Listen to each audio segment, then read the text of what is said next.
Joe Rogan is getting all kinds of negative press again.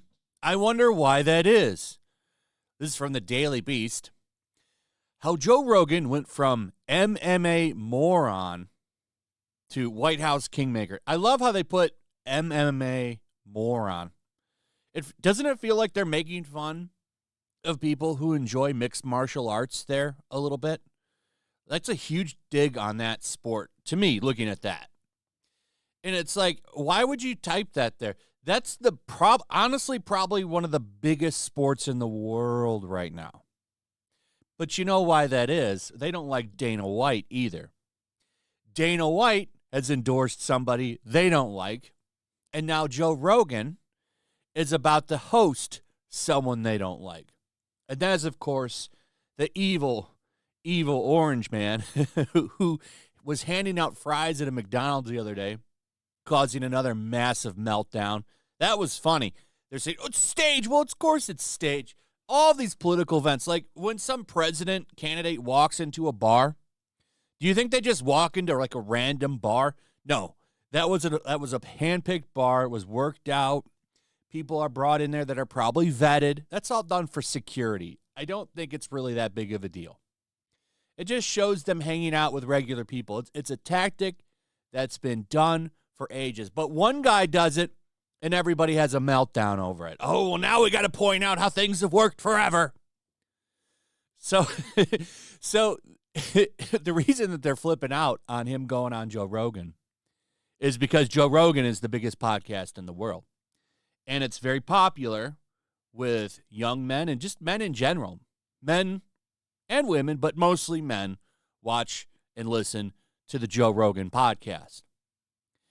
And it's a good show. I listen to it, not all the time, but occasionally, at least once a week, I'll listen to, depending on who he has on as a guest. Like, there's some guests that I'm just not interested in, but there's some that I am interested in, and I like how he interviews.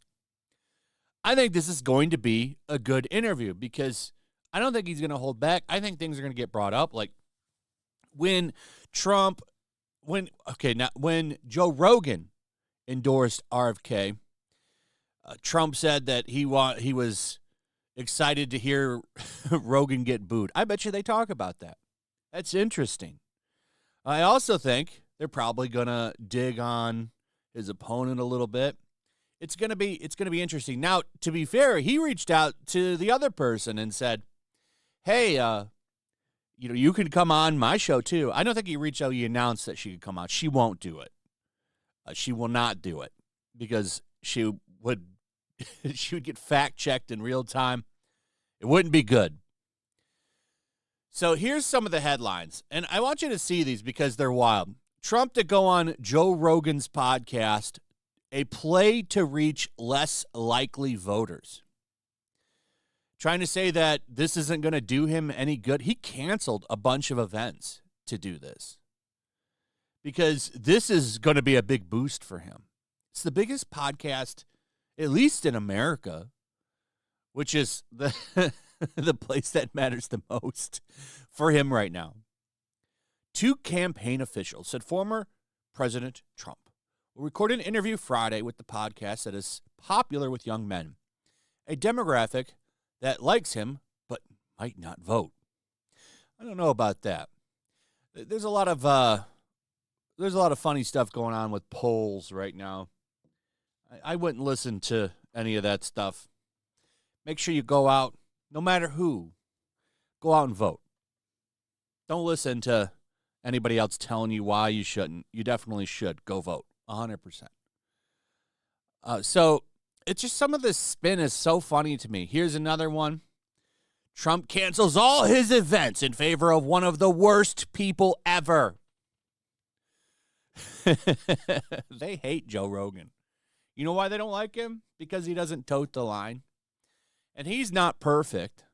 I'm not saying he's perfect, but he's still pretty damn good. And he still upsets the right people. And this is I don't know what more proof you need than when you read shit like this. One of the worst people ever. Really? He's one of the worst people ever. Come on. That's a little much. But this is the spin. Oh, well, it doesn't really matter that he's going on there. It's just one of the worst people ever. Like they're trying to downplay how big this is because he said before, and I remember he wasn't a fan of him for a long time and said, I wouldn't have him on my show. Well, that's now changed, hasn't it? That's now changed. Probably because him and Dana White are pretty tight, and Dana White's like, listen, you need to talk to this man because a lot of the shit out there that they say about him is a bunch of lies. And he listened to him. So I think this interview is going to be really interesting because I don't think he's going to sit there and just kiss his ass or anything. I think it'll be a really good interview, but it'll be a very fair interview. He's going to get a very fair interview here. And I like that because he doesn't get one. Like they bring up in here about how he canceled or he won't go on like mainstream news sites right now. Like he's turning down for like not 60 Minutes, but interviews from places like 60 Minutes to go do this. I don't blame him because he doesn't get a fair shake from any of those people. All they do is roast him and try to catch him with bullshit, and just it's not fair, especially when you compare it to all the softball shit that they give his opponent. So I think this is funny because of all the meltdowns and, you know, them coming out like, here's Joe Rogan sharing this. Oh, I don't know if this is him or not. I feel like he would have a gold check mark maybe, but Joe Rogan podcast, Trump cancels all of his events in favor of one of the worst people ever. I love that he shares that. And he's just like, yeah, I don't really give a shit. Go ahead. Say what you want. I don't care. Just what a headline. Trump cancels all his events in favor of one of the worst people ever. Yeah, you're not biased at all. This is just free publicity. That's right. Yeah. Spotify about to make all their money back in one episode. Yeah, that's probably true. Why would any of these politicians spend any time going on CNN for 20,000 viewers when they can get 14 million through 40 million on podcasts? Next election cycle, I want all candidates to exclusively do long-form podcasts. It's so much better to get 2 hours. I got to go there. 2 hours of actual conversation and 30-minute soundbite commercials. I 100% agree with that take. I don't know who this is, but he's right.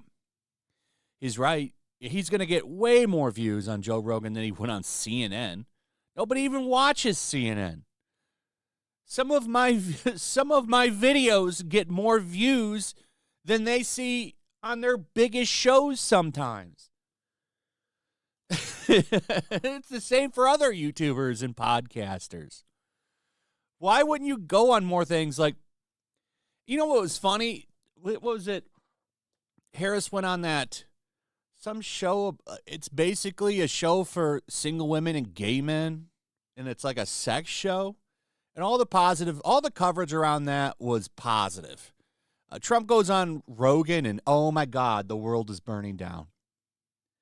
Anyway, that's pretty much it. Let me know what you guys think about all of this. Remember to go vote. Very important. Most places are open now. You can go vote early. I plan on going probably tomorrow. I think I'm going to go get that done. So I would suggest getting that done sooner rather than later. And that's about it. Let me know what you guys think about all this in the comments. Share the video. Make sure you're still subscribed. Hit that notification bell. And we'll see you on the next one. Peace.